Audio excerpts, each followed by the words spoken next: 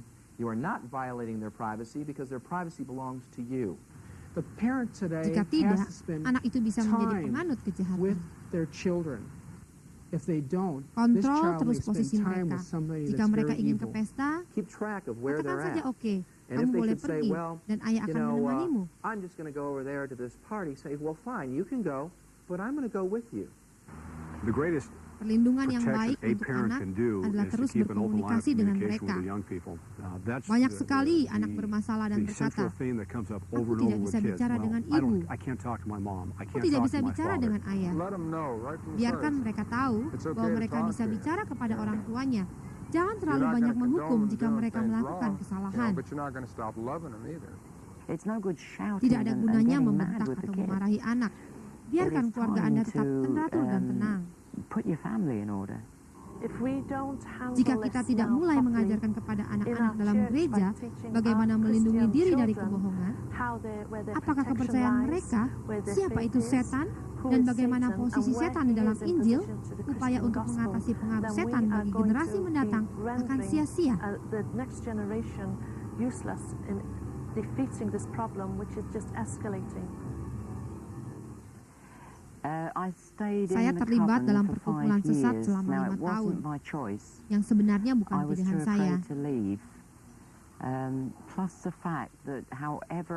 Saya terlalu takut untuk hidup. Saya trauma mengingat hal itu. Saya saat itu berpikir, saya tidak akan melakukan pembunuhan. Orang-orang di dalam grup mempertanyakan hal itu. Saya menjelaskannya, dan saya mengatakan ingin keluar. Saya menemui Imam Agung dan menceritakan masalah saya. Ia menunjukkan pengertiannya. I tried many ways to get out. I went to my high priest and I told him, I says, these are situations. And he says, I understand how you feel. And he says, I regret it. Now, because he had to do the same thing.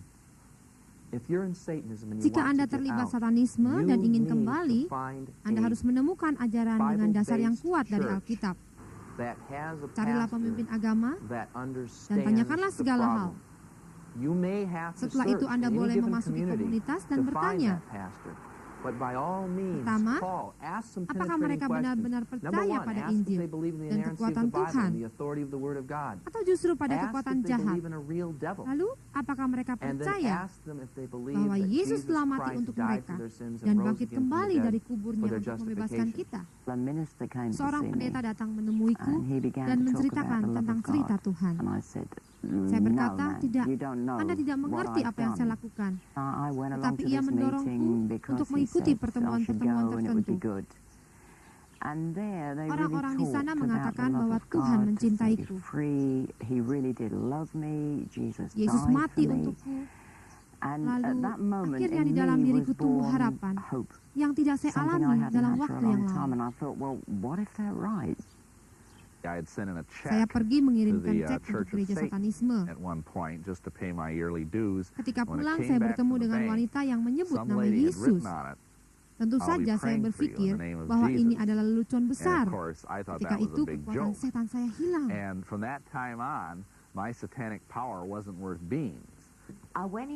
Saya pergi ke suatu pertemuan untuk mengacaukannya. Namun saya mendengar pesan bahwa Yesus mencintaiku. Saya terharu karena saya belum pernah dicintai seperti itu. Yang tidak pernah saya dapatkan dari setan, karena dia memang tidak pernah mencintai siapapun.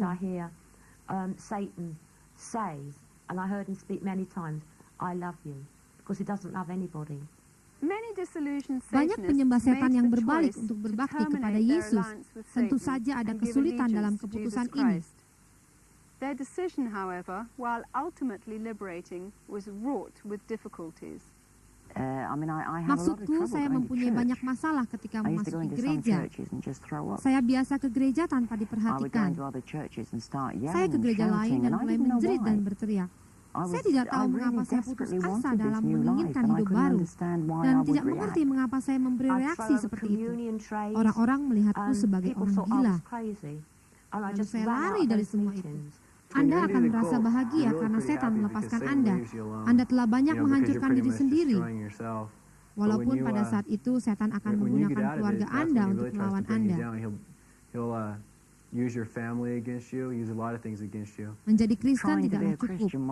Kadang-kadang pikiran saya dikontrol oleh setan. Saya berusaha melawannya dan berusaha untuk tidak terlibat dalam ajaran sesat. Bagaimanapun hidup kita, dalam nama Yesus kita bisa melakukan apa saja. Karena dia selalu menolong kita. Yesus mati bukan hanya untuk menyelamatkan kita, tapi juga untuk menghancurkan kekangan setan dalam hidup kita. Ini adalah kabar gembira terbesar bagi saya. Ini bukanlah antara Tuhan melawan dosa. Banyak orang bingung mengenai hal ini. Yesus adalah tujuan hidup kita. Kita akan kalah bila berpegang pada setan. Anything you're doing with the occult, get away from. It's not. Satan is lost, and if you're with him, then you're going to be one of the losers. Tuhan tidak tersentuh oleh siapapun. Tidak seperti ciptaannya yang memberontak, yaitu iblis. Tuhan tidak terbatas. Setan terbatas. Tuhan Maha Kuat dan ada di mana-mana. Setan tidak. Tuhan lebih besar daripada setan, dan kuasa itu bisa kita dapatkan dengan mempercayai putranya. Jika kita percaya kepada Yesus Kristus, kita akan diberi kuasa untuk mengalahkan kegelapan. Walaupun kita baru menjadi Kristen dalam 5 menit, kita dapat menolak kekuatan jahat. Bagaimana caranya? Berdoa, katakan saja, Tuhan, enyahkanlah kejahatan dariku. Jika seorang anak meminta, ayah manakah yang menolaknya? Tiba-tiba saja saya menjadi bersih. Saya bisa berhubungan dengan Tuhan sebagai ayah saya, Bapa saya. Ini sangat berharga karena saya tidak pernah mempunyai ayah. Tuhan menjadi dekat dan nyata kepada saya. Pandangan seseorang menentukan tindakannya. Salah satu ajaran utama satanisme adalah mengampuni diri sendiri, berlawanan dengan ajaran Kristus yang mengajak manusia untuk menerima penyelamatan, mengikuti teladannya, mencintai dan memperhatikan sesama tanpa memikirkan diri sendiri. Tidak ada kenetralan. Kita harus memilih apakah menerima dan mengamalkannya dalam hidup atau memilih diam yang berarti melawan ajaran itu.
could be more beautiful than the mountains of Switzerland in the springtime. I want to tell you a story about 3 children who live in a village high in these mountains. You know, sometimes the Alps can surprise you. Icy winds and freezing rains appear and disappear without warning. Last night, 3 little puppies died in such a storm, and that's where our story begins.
Peter, Heidi, Hans.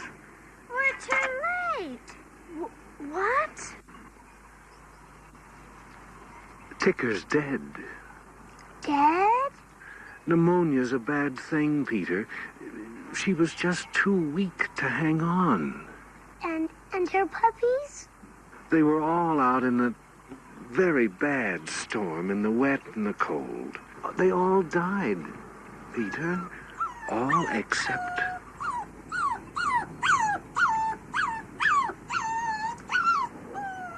It's Quigley! My Quigley!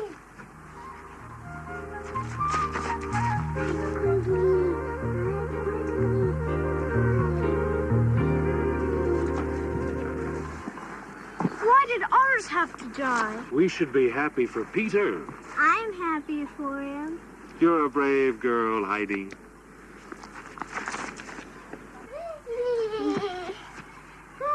Hi. Want me to untie him? Yeah. Yeah. So. God let all the other dogs die but his. Why? She was just too weak to hang on, Hans. And then the storm last night? I guess we wasted our time bringing that medicine. What about your wood carving lesson? Hans! God had no right to let my dog die. Peter, Heidi, Hans is leaving. Goodbye, darling. Goodbye, my little one. Goodbye, Peter, and take it easy down the mountain. Run along. Thank you for the puppy. You're very welcome.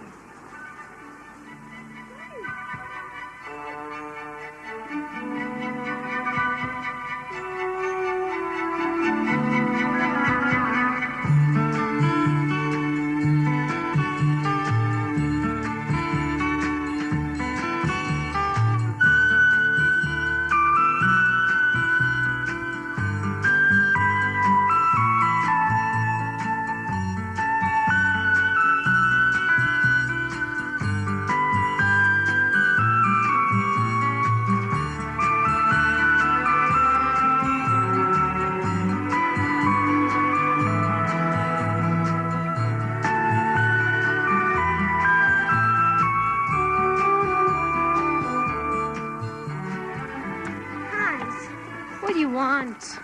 How come you didn't stay for your wood carving lesson? I didn't feel like it. Grandpa's a good teacher. Well, he's your grandfather, not mine. But he likes you. Yeah, he likes you, Hans. We're sorry about your puppy, but mine died too. You can play with quickly anytime you like. You talk too much. What's gotten into you? You leave my brother alone. You can tell your father the next time he wants someone to walk you up the mountain, he can find someone else.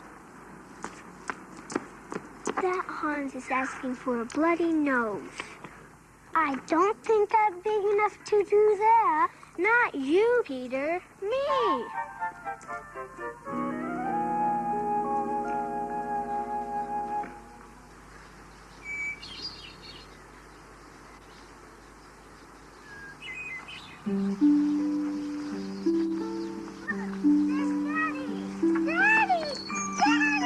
Oh, 2 children aren't enough. Now I've got a dog on my hands. Hey, what have you got? Is that your new dog, Wrigley?